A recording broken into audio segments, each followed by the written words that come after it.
Olá, amado irmão, amada irmã. Vamos agora mergulhar juntos no capítulo 11 do livro de Daniel, versículos de 10 a 20, que diz assim: Seus filhos levantar-se-ão e reunirão uma multidão de forças poderosas. E um deles avançará, desdobrar-se-á, passará e levará o ataque até a sua fortaleza.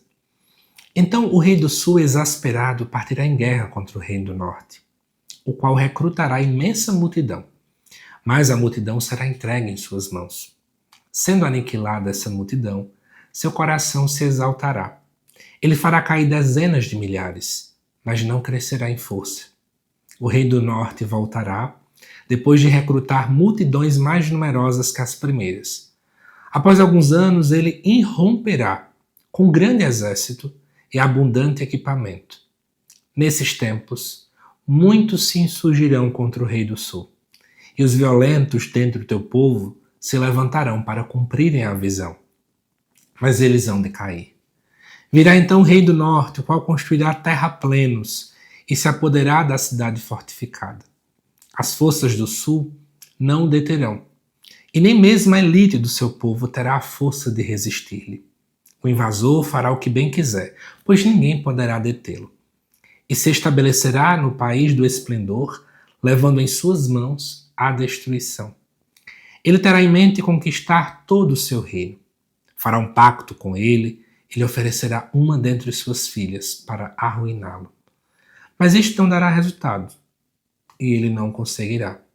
Então se voltará para as ilhas e conquistará diversas delas. Mas o magistrado porá fim à sua arrogância, sem que ele possa revidar-lhe o ultraje. Ele voltará ainda seus olhares para as cidades fortificadas do seu próprio país, mas vacilará, cairá e não mais será encontrado.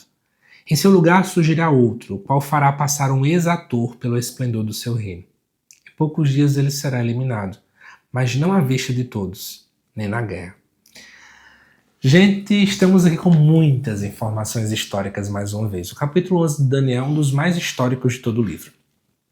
No vídeo passado eu contava para vocês essa tensão que existia ali entre os Ptolomeus e os Seleucidas, reino do norte e reino do sul, que apareceram justamente após a derrotada, a morte, na verdade, né, de Alexandre o Grande. E aí o texto, vou tentar explicar o máximo de detalhes possíveis aqui para vocês. Depois de ver todo aquele clima, né, eu mostrei para vocês que tentaram fazer acordos políticos, mas uma mulher acabou envenenando outra, aí um se dói, aí começa a vingança e tudo mais. Começa a falar que seus filhos levantar-se-ão e reunirão uma multidão de forças poderosas. É isso que aparece aqui. Os filhos de quem? No vídeo passado eu já mostrava, né? Aparece aí a imagem de Seleuco III e Antíoco III. Então, Seleuco justamente está nessa região, né? Na verdade aqui, do Reino do Norte, enquanto esse povo aqui de Antíoco III estava na região do Reino do Sul, que na verdade está na parte do Egito. Então, um estava do lado dos Seleucidas, que é a parte do Seleuco, e Antíoco III estava ali na região do Egito. E diz aqui que levantar-se-ão, reunirão uma multidão de forças poderosas, e um deles avançará. O que é que está acontecendo aqui? Antíoco III foi chamado por alguns historiadores de Antíoco Grande, justamente porque ele fez grandes feitos. Eu vou ler aqui um pouco do que está no rodapé da Bíblia. Desde o ano 220 a.C., esse Antíoco Grande, ele começa a empreender uma grande conquista da Palestina. Já falei no vídeo passado, né? A Palestina era uma região extremamente disputada por aquele povo. Então os Seleucidas e os Ptolomeus ficavam brigando em relação a isso, fazendo grandes campanhas militares. E aí Ptolomeu IV, logo então, recruta tropas de mercenários de egípcios e, avançando para a fronteira, infligiu a Antíoco perdas imensas. Então pensa comigo, Antíoco vem do Reino do Norte, ele tenta investir para dominar a Palestina e também, obviamente, destruir o Egito, porque era o grupo que ficava duelando com ele. Só que, na verdade, quando Ptolomeu vê essa situação, ele diz, peraí, vamos agora revidar. E quando ele revida, ele acaba gerando várias perdas, que inclusive essas perdas são citadas aqui no versículo 11. Vamos ver juntos. Que diz assim: o reino do sul exasperado, aqui é uma referência a Ptolomeu, parte em guerra contra o reino do norte. Né? E aí fica, né? Um manda a multidão para um lado, outro manda a multidão para o outro. Inclusive, essa batalha ela é conhecida na história como a Batalha de Ráfia. Aí no versículo 12 fala: sendo aniquilada essa multidão, seu coração ele se exaltará e ele fará cair dezenas de milhares, mas não crescerá em força. Na verdade, essa vitória que se teve foi uma vitória completamente sem futuro. Podemos dizer isso. E aí, continuando aqui o texto, né, durante 8 anos, Antíoco, esse Antíoco Grande, ele batalhou sem cessar para recompor seu império que havia então sido perdido. Só que depois desse Ptolomeu IV, que estava tentando ganhar, surge o próximo, Ptolomeu V, que é Ptolomeu V Epífanes. Antíoco então faz o seguinte: eita, surgiu agora alguém novo, então agora eu vou lá com todas as minhas forças. Ele volta completamente assim, e isso aparece no versículo 13. O reino do norte voltará, depois de aumentar a multidão do seu exército, e após alguns anos irromperá com um grande exército e abundante equipamento. Então, estão acompanhando, né? E aí ele, nesse tempo, ele já começou a fazer alianças com outros. E aqui, por exemplo, está sendo citado a aliança com Filipe V da Macedônia. Então ele tenta vir com todo o gás, mais uma vez, contra o Reino do Sul, que é o reino que ele está tentando realmente vencer. E aí diz o versículo 15, que agora vamos comentar um pouco dele, né, que vai falar: virá então o reino do norte, o qual construirá terraplenos e se apoderará da cidade fortificada. As forças do sul não vão conseguir deter. E nem mesmo a elite do seu povo terá a força de resistir-lhe. Então, isso que está sendo colocado aqui é que quando ele vem com tudo, ele faz um grande cerco na região de Gaza, e aí, mesmo o povo tentando fazer essa contraofensiva, eles não conseguem ter essa grande vitória. Só que aí, ainda acaba aparecendo no versículo 16, falando assim: ó, o invasor fará o que bem quiser, pois ninguém poderá detê-lo. E se estabelecerá no país do esplendor, aqui é uma referência a Jerusalém, levando em suas mãos a destruição. Então, na verdade, aquilo que o povo do Reino do Sul, que era o Egito, tentou fazer contra essa invasão do Reino do Norte, apenas tardou, mas ele conseguiu ganhar. Ele domina, de fato, essa região. Antíoco acaba dominando essa região. Isso aqui está preparando para o que a gente vai ver lá na frente, que é a aparição de Antíoco IV Epífanes.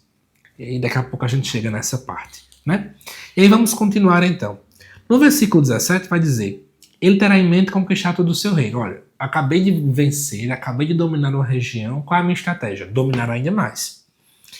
Então, ele tenta fazer isso.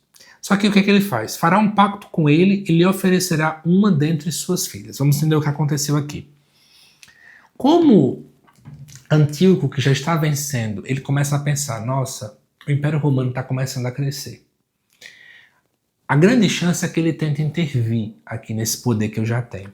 Então, diante dessa realidade, ele faz o seguinte: ele tenta agora se aliar com Ptolomeu, que ele é contra. Então, a aliança entre os Seleucidas e os Ptolomeus. E para isso ele faz o quê? Eu vou oferecer minha filha, Cleópatra. Ele oferece e aí acontece, então, o casamento. E ele faz isso aqui, na verdade, para, obviamente, tentar arruinar, né? Fazer uma aliança para dizer assim: a gente ganhou de você. Mas isso não dará resultado e ele não conseguirá. Então, se voltará para as ilhas, aqui é uma referência às cidades marítimas, certo? Já que ele fez uma trégua com o Egito, ele agora tenta ganhar outras cidades que estão nessa região da beira-mar, certo? E aí, continuando, e conquistará diversas delas, ele realmente consegue fazer isso. Mas um magistrado poderá pôr fim à sua arrogância sem que ele possa revidar. O Império Romano começa a ver que ele está crescendo. E aí começa a fazer advertências. Mas enquanto mais ele vai fazendo, menos ele liga. Na verdade, Antíoco quer ganhar. Mas chega um momento que ele não consegue. É aí onde fala desse magistrado. Versículo 19. Ele voltará ainda seus olhares para as cidades fortificadas do seu próprio país. Então ele tenta continuar conquistando, mas ele vacila, cai e não mais será encontrado. Na verdade, ele tenta continuar nessa conquista e ele acaba sendo morto no ano 187. Em seu lugar, surgirá outro, que é a figura de Seleuco IV, que é filho de Antíoco o Grande, que eu acabei de mencionar, que acabou sendo morto, né? E esse outro fará passar um exator pelo esplendor do seu reino. Em poucos dias ele será eliminado, mas não à vista de todos, nem na guerra. Ele morreu assassinado. É isso que diz a história. Isso aqui está preparando, então, para o pior perseguidor dos judeus, que eu já falei várias vezes aqui nessa playlist, que é a figura de Antíoco IV Epífanes.